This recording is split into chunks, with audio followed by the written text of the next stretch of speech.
Today we're going to look at measurements.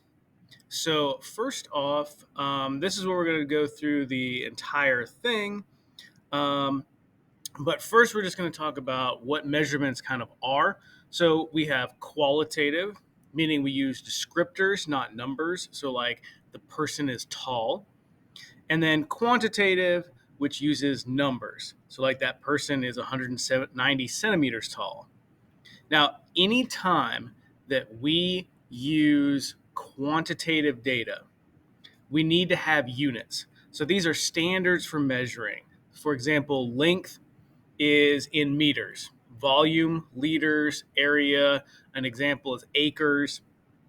So all of these measurements must have units. That's a very, very important concept in science, is that you can't provide a measurement number if you don't provide the units, because otherwise nobody knows what you're talking about.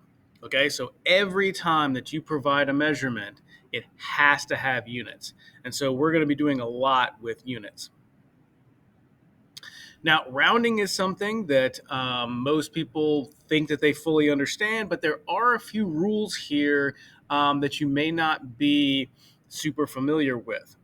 So, for the most part, we understand that if n plus 1, so n, the number right after the digit that you are rounding to, if it is less than 5, you round down. In other words, you keep the number n the same and drop that final number. If it is greater than 5, you add a digit to n, so you round up.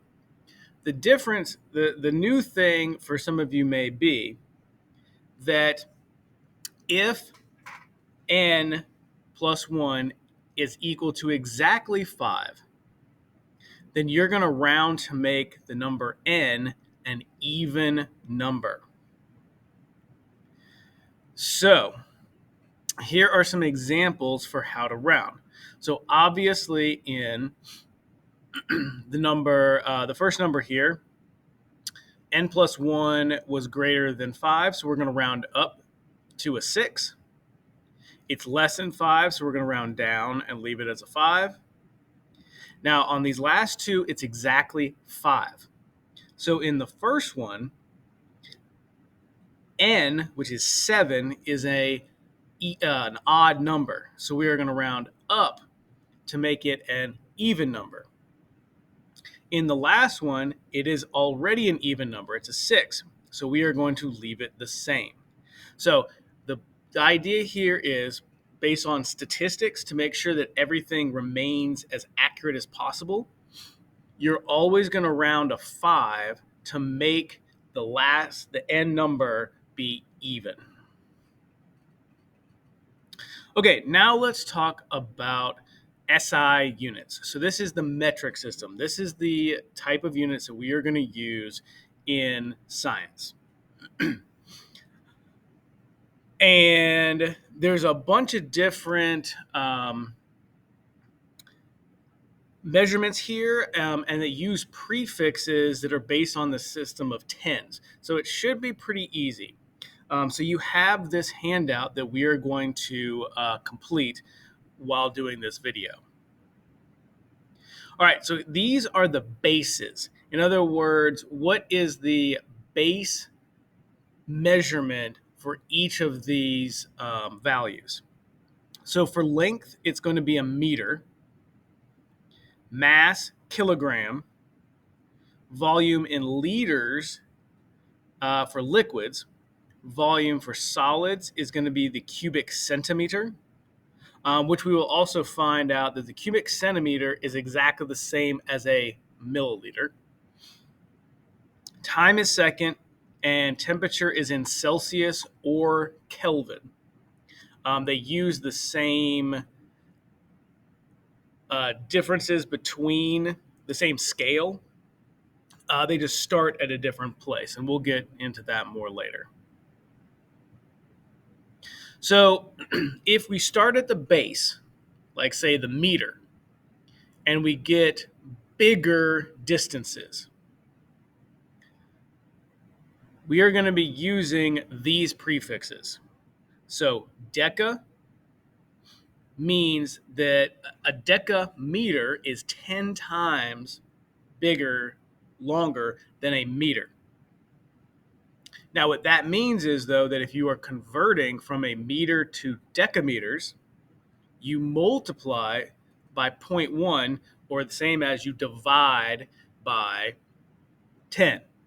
So if 1 decameter equals 10 meters, then to convert to meters, you divide both sides by 10. Hecto is 100. Kilo is 1,000. And those are the main ones that we're going to really be dealing with. Once you get beyond that, you start to get into some pretty big numbers. We won't really deal too much with those. So that's how you get bigger units. To go the other direction and go smaller, again, we're starting with the base. So a decimeter is 1/10 of a meter. So 1 meter is going to be 10 decimeters. Centi is 100, so 100 centimeters in a meter. And mil, like millimeters, is 1,000. So 1,000 millimeters in a meter. So what you should have on your sheet is this. So if you don't have that filled out, take a moment and make sure you got that. So here are just some examples. Now, what you notice is, like, say we take the skyscraper. All you're doing to convert from one unit to the next is you're just moving the decimal place. If you're going from a bigger unit to a smaller unit, you're moving the decimal place to the right because we're multiplying by tens. If you're going from a smaller unit to a bigger unit, you're just moving the decimal point to the left because we're dividing by 10. So, for example, if I'm going from centimeters to kilometers, I go from centi to deci to the base to deca to hecta to kilo. So that is 5 different conversions. Each one of those is a power of 10. So I'm going to end up moving the decimal place 5 spots to the left. So you move it 3 spots to get to 0.5, 2 more, 0.05.